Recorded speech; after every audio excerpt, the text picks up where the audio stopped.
Hello everyone, क्या हाल चाल है मेरे प्यारे प्यारे जीव जंतुओं। सर सब बढ़िया, सब मजे में।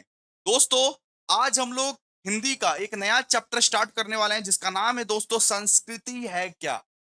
संस्कृति आखिरकार क्या है उसके बारे में हम लोग आज पढ़ने वाले हैं। इसके रचयिता है रामधारी सिंह दिनकर। आज मैं आप सबको समरी पढ़ाऊंगा प्लस एमसीक्यू कराऊंगा। फटाफट करते हैं, ठीक है। तो संस्कृति क्या है उसके बारे में समरी कराऊंगा और एमसीक्यू कराऊंगा। ये जितने भी बड़े स्टोरीज है उसको तो आप घर में पढ़ोगे, ठीक है। मैं आपको समरी में बता दूंगा कि ये स्टोरी क्या कहती है क्या नहीं कहती है। तो आइए एक बार ये देखते हैं। सो रामधारी सिंह दिनकर द्वारा रचित संस्कृति है क्या एक अत्यंत विचारोत्तक निबंध है जिसमें लेखक ने संस्कृति और सभ्यता के अंतर, संस्कृति की पहचान, उसकी गहराई और भारतीय संस्कृति की विशेषताओं को स्पष्ट रूप से प्रस्तुत किया है। मतलब सीधा सा बात है कि भारत में जो संस्कृति है, भारतीय संस्कृति, उसकी गहराई, उसकी पहचान के बारे में बताया गया है। उसकी, ठीक है, उसका इंपॉर्टेंस बताया गया है, सीधा सा बात है। तो सबसे पहले देखिए क्या लिखा हुआ है। संस्कृति की परिभाषा नहीं, पहचान संभव है। कोई संस्कृति को डिफाइन नहीं कर सकता। किसी के अंदर इतना ताकत नहीं है कि संस्कृति को वो डिफाइन कर दे। संस्कृति का कोई डेफिनेशन नहीं है, संस्कृति का बस पहचान संभव है। पहचान संभव है। संस्कृति को परिभाषित करना कठिन है, लेकिन इसके लक्षण ने इन्हें पहचाना जा सकता है। मतलब संस्कृति को उसके लक्षण से पहचान जा सकता है। संस्कृति को उसके लक्षण से, लक्षणों से पहचाना जा सकता है। मतलब किसी के अंदर अगर दया है, प्रेम है, सत्य है, समाचार है, तो बोलते हैं ना कि इसके अंदर बहुत अच्छे संस्कार है। इसके अंदर कितने अच्छे संस्कृति है। तो संस्कृति को उसके लक्षणों से पहचाना जा सकता है, उसके लक्षणों से पहचाना जा सकता है। जैसे आपका संस्कृति कुछ और होगा, मेरा संस्कृति कुछ और होगा। वो दया के बेसिस पर, प्रेम के बेसिस पर, सत्य के बेसिस पर, सदाचार के बेसिस पर, विनय के बेसिस पर देख सकते हैं हम लोग। फिर यहां पे बोला गया संस्कृति और ये सभ्यता में अंतर। आखिरकार ये डिफरेंस क्या है? संस्कृति और सभ्यता में क्या डिफरेंस है? संस्कृति और सभ्यता में क्या डिफरेंस है? सभ्यता बाहरी उपकरणों से जुड़ी होती है, जैसे मान लीजिए मोटर, भवन, पोशाक या तकनीक। ठीक है, कि मैं कौन से कपड़े पहन रहा हूं, मैं कौन से गाड़ी पे चढ़ूंगा, मैं कौन से महल में रहूंगा, इसको बोलते हैं सभ्यता। संस्कृति, संस्कृति आपके आंतरिक आंतरिक गुणों से जुड़ी रहती है। सभ्यता मतलब बाहर आप क्या दिखा रहे हो, बाहर आप लोगों को क्या दिखा रहे हो। आपके अंदर सभ्यता है या नहीं है वो बाहर लोग देख के समझ जाएंगे। लेकिन संस्कृति, संस्कृति आपके अंदर, अंदर के गुणों को बोलते हैं संस्कृति। जैसे आपके व्यवहार, आपके सोच, आपके दृष्टिकोण, उसको बोलते हैं संस्कृति। मतलब संस्कृति भीतर वाला सोच है, आपका भीतर का सोच है, और सभ्यता बाहरी सोच है आपका। सभ्य व्यक्ति संस्कृत हो यह आवश्यक नहीं है। सभ्य व्यक्ति हमेशा संस्कृत हो यह आवश्यक नहीं है, ठीक है। क्लियर है? इसके बाद ये संस्कृति और प्रकृति में भेद। संस्कृति और प्रकृति में क्या भेद है? सबसे पहले प्रकृति के बारे में बात करते हैं। जन्मजात प्रवृत्तियां, ईर्ष्या, क्रोध, लोभ आदि, ठीक है। और और यहाँ पे संस्कृति की अगर बात करें, इन इन परिवर्तियों पर नियंत्रण और आत्मविजय। तो प्रकृति किसको बोलते हैं? प्रकृति बोलते हैं ईर्ष्या, क्रोध, क्रोध, लोभ आदि। अरे प्रकृति मतलब तुम्हारा नेचर कैसा है? आपका नेचर ईर्ष्या वाला हो सकता है, क्रोध वाला हो सकता है, लोभ वाला हो सकता है। और संस्कृति किसको बोलते हैं? इन सब पर आप अगर नियंत्रण करोगे, इन सबको कंट्रोल करोगे, उनको बोलते हैं संस्कृति, उनको बोलते हैं संस्कृति, ठीक है।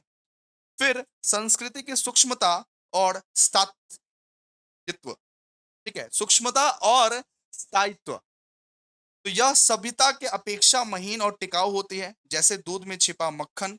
मतलब सूक्ष्मता और स्थायित्व क्या होता है? जैसे दूध में छिपा मक्खन होता है नॉर्मली, ठीक है। सभ्यता नष्ट हो जाती है, संस्कृति ये पीढ़ियों तक चलती है। सभ्यता नष्ट हो जाती है, लेकिन संस्कृति पीढ़ी पीढ़ी तक चलती है, जन्म जन्म तक चलती है, जन्म जन्म तक चलती है। फिर संस्कृति का निर्माण और विकास, यह एक दो दिन में नहीं बनती। संस्कृति एक दो दिन का खेल नहीं है। संस्कृति को डेवलप करने में, एक संस्कृति को डेवलप करने में सदियों बीत जाते हैं, शताब्दियों के अनुभव से बनती है। संस्कृति एक दो दिन का खेल नहीं है, इसमें सदियों का अनुभव से बनता है। समाज की जीवन शैली, सोच, कर्म, धर्म, कला, साहित्य, संगीत आदि से इसका निर्माण होता है। कि कैसा सोच है, कैसा कर्म है, कैसा धर्म है, कैसा कला है, कैसा साहित्य है, उस हिसाब से संस्कृति बनता है। यह आत्मा का गुण है जो जन्म जन्मांतर तक साथ रहता है, हमेशा जन्म जन्मांतर तक साथ रहता है। संस्कृति एक दो दिन में नहीं बनता, संस्कृति एक दो दिन में नहीं बनता, संस्कृति को बनाने में सदियों लग जाते हैं। ये सोच, कर्म, धर्म, कला, साहित्य, संगीत आदि से निर्माण होता है। यह आत्मा का गुण है जो जन्म जन्मांतर तक चलता है। संस्कृति का आदान प्रदान और समन्वय। तो संस्कृति आदान प्रदान से बढ़ती है, अलगाव से नहीं। ठीक है, तो आप संस्कृति जितना आदान प्रदान करोगे, जितना आदान प्रदान करोगे, जितना दोगे, जितना ज्ञान दोगे, उतना से बढ़ेगा। ठीक है, आपके अंदर मैनर्स है, आप दूसरों को मैनर सिखाओगे तभी ये देश आगे बढ़ेगा। आपके अंदर मैनर्स है, आपके अंदर वो संस्कृति है, आपने छुपा के रखा है, उससे नहीं बढ़ेगा। आपको स्प्रेड करना पड़ेगा, आपको आदान प्रदान सबको देना पड़ेगा। तो जब दो देश या जातियां मिलती है तो उनकी संस्कृतियां एक दूसरे को प्रभावित करती है। ठीक है, अलग अलग देशों में अलग अलग कल्चर है, अलग अलग संस्कृति है। जब दो संस्कृति वाले मिलते हैं, मान लो कि बिहारी और बंगाली मिल गया, तो दोनों के दोनों संस्कृति को आप जानते हो, पहचानते हो कि बिहारी लोग क्या करते हैं, बंगाली लोग क्या करते हैं, मराठी लोग क्या करते हैं, गुजराती लोग क्या करते हैं, सीधा सा बात है। तो संस्कृति का आदान प्रदान, ठीक है, आदान प्रदान से ही बढ़ता है संस्कृति। इसके बाद ये भारतीय संस्कृति की विशेषता, भारत में संस्कृति ने विविध संस्कृतियों का आत्मसम्मान किया है। मतलब भारत में क्या है, भारत में सारे के सारे संस्कृतियों का हम लोग आत्मसम्मान करते हैं, सारे के सारे संस्कृतियों का हम लोग सम्मान करते हैं, हम लोग कभी अपमान नहीं किए किसी भी संस्कृति का। यही कारण है भारतीय संस्कृति को सर्वाधिक शक्तिशाली और महान माना जाता है, इसीलिए भारतीय संस्कृति को महान माना जाता है। चाहे वो फॉरेन का संस्कृति हो, चाहे वो गुजराती, मराठी, बिहारी, कोई भी संस्कृति हो, हम लोग उसको हाथ जोड़ के नमन करते हैं और आत्मसम्मान करते हैं, उसको हम लोग सम्मान करते हैं। अनेकता में एकता इनकी विशेष पहचान है, इसीलिए भारत सबसे ग्रेट माना जाता है, इसीलिए भारत सबसे महान माना जाता है, क्योंकि हम लोग हर एक जन का कल्चर, हर एक जन का संस्कृति को हम लोग रिस्पेक्ट देते हैं, हर एक जन का संस्कृति को हम लोग रिस्पेक्ट देते हैं। संस्कृति का प्रभाव जीवन के हर एक क्षेत्र में, शासन प्रणाली, पूजा पाठ, भवन निर्माण, जैसे आप लोग पूजा पाठ एक कल्चर से करते हो ना, आपको कुछ शासन करना है, पूजा पाठ करना है, भवन निर्माण करना है, पोशाक पहनना है, तीज त्योहार करना है, शादी करना है, हर चीज में तो संस्कृति काम आती है। आपके अंदर संस्कार है, आपके अंदर संस्कृति है, उसी संस्कृति से तो आप शादी विवाह या पोषण या पोषक या भवन निर्माण या पूजा पाठ सब कुछ करते हो, उसी संस्कार, उसी संस्कृति से। यह केवल कला या साहित्य तक सीमित नहीं, बल्कि राजनीतिक और आर्थिक संगठनों में भी इसकी भूमिका है। यह सिर्फ साहित्य कला तक सीमित नहीं, बल्कि इस कल्चर्स की राजनीतिक और आर्थिक संगठनों में भी बहुत ज्यादा भूमिका है। संस्कृति बहुत ज्यादा इंपॉर्टेंट मैटर करता है, संस्कृति बहुत ज्यादा इंपॉर्टेंट मैटर करता है। फिर संस्कृति का मूल्यांकन, मूल्यांकन, क्या संस्कृति को पैसे में तोल सकते हैं? जो संस्कृति दूसरों से सीखने को तैयार होती है वही जीवित रहती है। मतलब जो संस्कृति आदान प्रदान चलती रहेगी, आप अगर किसी को आदान प्रदान करोगे, वो आगे बढ़ाएगा, वो आगे बढ़ाएगा, तभी वो संस्कृति जिंदा रहती है, वरना नहीं। आज आप अपने आज अपने आज आप अपने पापा के बात सुनते हो, पापा जो संस्कार सिखाए वो संस्कार को लेके आगे बढ़ोगे, कल को अपने बच्चे को सिखाओगे, तभी वो संस्कार जीवित रहेगी, वरना नहीं। जो संस्कृति केवल देने की बात करती है उसका दिवाला निकल जाता है। सिर्फ अगर देने की बात करोगे तो वो संस्कृति नहीं बेटा। ठीक है, क्लियर है? तो संस्कृति क्या है इसका मतलब आप समझ गए? नहीं समझे तो वापस से रिकैप करके देख देख लो एक बार। ठीक है, एमसीक्यूज कर लेते हैं अभी हम लोग, फटाफट से करना है ना, फटाफट से करना है। सीधा सा बात है, संस्कृति की कोई परिभाषा नहीं, मतलब कि पहचान संभव है। संस्कृति मतलब आपके अंदर का संस्कार, आपके फैमिली का कल्चर, आपके पूर्वजों का कल्चर, जो सरपास होता जाता है, सरपास होता जाता है, सरपास होता जाता है, उसके बारे में यहाँ पे बोला गया है। उसको एक बार रीड कर लीजिएगा, उसको एक बार रीड कर लीजिएगा। देखिए, संस्कृति है क्या, निबंध के लेखक कौन है? कौन है? रामधारी सिंह दिनकर। दिनकर जी ने संस्कृति को किससे पहचान जा सकता है? लक्षणों से। आंसर हो जाएगा लक्षणों से। सभ्यता किस प्रकार से होती है? बाह्य सभ्यता होती है। संस्कृति किससे जुड़ी होती है? आंतरिक गुणों से, आंतरिक गुणों से। आपके आंतरिक गुणों से संस्कृति जुड़ी होती है। सभ्यता और संस्कृति में अंतर को ये दिनकर जी ने किस उदाहरण से स्पष्ट किया है? आदिवासियों से। आंसर हो जाएगा आदिवासियों से। 5 का हो जाएगा 2 आदिवासियों से। संस्कृति का निर्माण कैसे होता है? शताब्दियों के अनुभव से, मतलब सदियों लग जाते हैं संस्कृति के, ठीक है। सभ्यता और संस्कृति का संबंध किससे है? शरीर और आत्मा। आंसर हो जाएगा शरीर और आत्मा। संस्कृति किसका गुण है? आत्मा का। आत्मा का गुण है संस्कृति। संस्कृति आत्मा का गुण है। आपका जो आत्मा बोलेगा, आपका जो आत्मा करेगा, वही है आपका संस्कृति। सभ्यता किससे पहचानी जाती है? उपकरणों से। आंसर हो जाएगा उपकरणों से, ठीक है। आंसर क्या हो जाएगा? उपकरणों से। संस्कृति किससे टिकाऊ होती है? नैतिकता से। आप कितने अच्छे हो, आप कितने नैतिक हो, आप कितने गुस्से को कंट्रोल कर सकते हो, मोह को कंट्रोल कर सकते हो, मोह माया को कंट्रोल कर सकते हो, उससे संस्कृति जाना जाता है। संस्कृति का सबसे बड़ा गुण क्या है? संस्कृति का सबसे बड़ा गुण क्या है? विनिमय। विनिमय सबसे बड़ा गुण है। विनिमय सबसे बड़ा गुण है।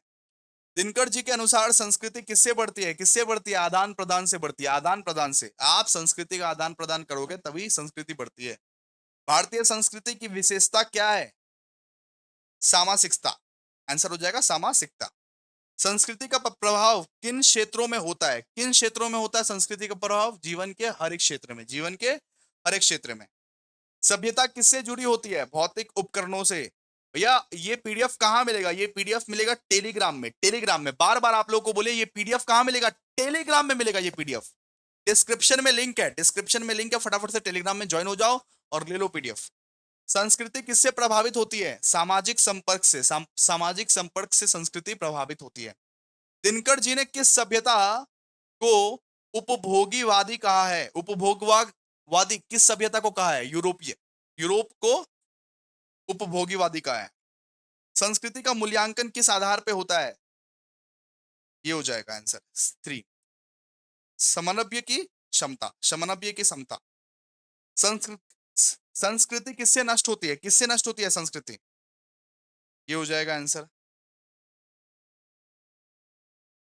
तो दिनकर दिनकर जी ने किस उदाहरण से संस्कृति की सुमक्षता को समझाया है? फूल की सुगंध से। फूल की सुगंध से। सभ्यता और संस्कृति का संबंध किस प्रकार से है? यहाँ पे हो जाएगा पूरक। पूरक हो जाएगा इसका आंसर, पूरक, ठीक है। एमसीक्यूज याद कर लीजिएगा, अच्छे से एमसीक्यूज याद कर लीजिएगा। संस्कृति का स्थानित्व किस किससे जुड़ा है? किससे जुड़ा है? आत्मिक गुणों से। आपका जो आत्मा का जो गुण है ना, उससे जुड़ा है संस्कृत। दिनकर जी ने किस काल की ऋषियों को संस्कृत माना है? प्राचीन काल। प्राचीन काल के ऋषियों को संस्कृति माना है, ठीक है। संस्कृत किस प्रकार का अनुभव कर सकती है? अनुभूति से। और 25 से संस्कृत है क्या? निबंध के मुख्य उद्देश्य क्या है? संस्कृति का पहचान और महत्व स्पष्ट करना है। आंसर हो जाएगा, ठीक है। तो 25 के 25 एमसीक्यूज भी हम लोग सॉल्व कर लिए। समरी पढ़ लीजिएगा बस एक बार आप समरी पढ़ लीजिएगा प्लस एमसीक्यू कर लीजिएगा, आपका काम बन जाएगा। इतना ही आपको करना है, ठीक है। तो बेसिकली ये चैप्टर भी हम लोग डन कर लिए। अब कमेंट करना पड़ेगा आपको। एक कमेंट, एक लाइक, एक शेयर।